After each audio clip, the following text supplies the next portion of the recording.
Hello friends, આજે આપણે બનાવીશું બહુ ટેસ્ટી અને ટ્રેડિશનલ ગુજરાતી શાક એટલે કે રીંગણ બટાકાનું રસાવાળું શાક.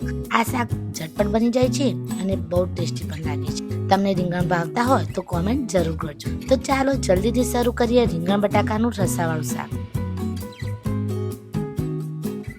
અમે અહીં મોટી સાઈઝના 2 રીંગણ લીધા છે અને એક મોટી સાઈઝનું બટાકું લીધું છે, પણ તમે તમારા ઘરના સભ્યો પ્રમાણે સામાન લઈ શકો છો. રીંગણ બટાકાને નાના ટુકડાઓમાં સમારી લેવાના છે.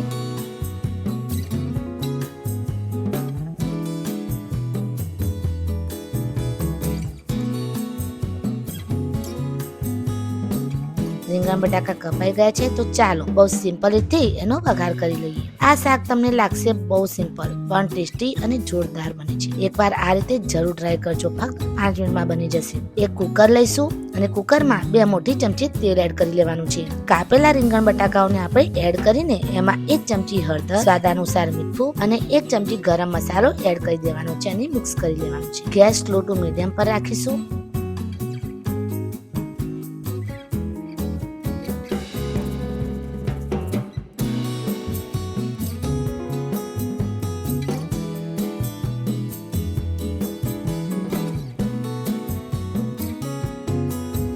એક ગ્લાસ પાણી એડ કરી દઈશું, જેથી મસ્ત રસો બને. એમાં તમને જેટલું તીખું પસંદ હોય એ રીતે મરચું એડ કરી દઈશું અને અહીં 2 ચમચી લાલ મરચું પાવડર અમે એડ કર્યું છે. મિક્સ કરી લેવાનું છે. સ્લો ટુ મીડિયમ ફ્લેમ પર 1 થી 2 મિનિટ માટે આપણે થવા દેવાનું છે.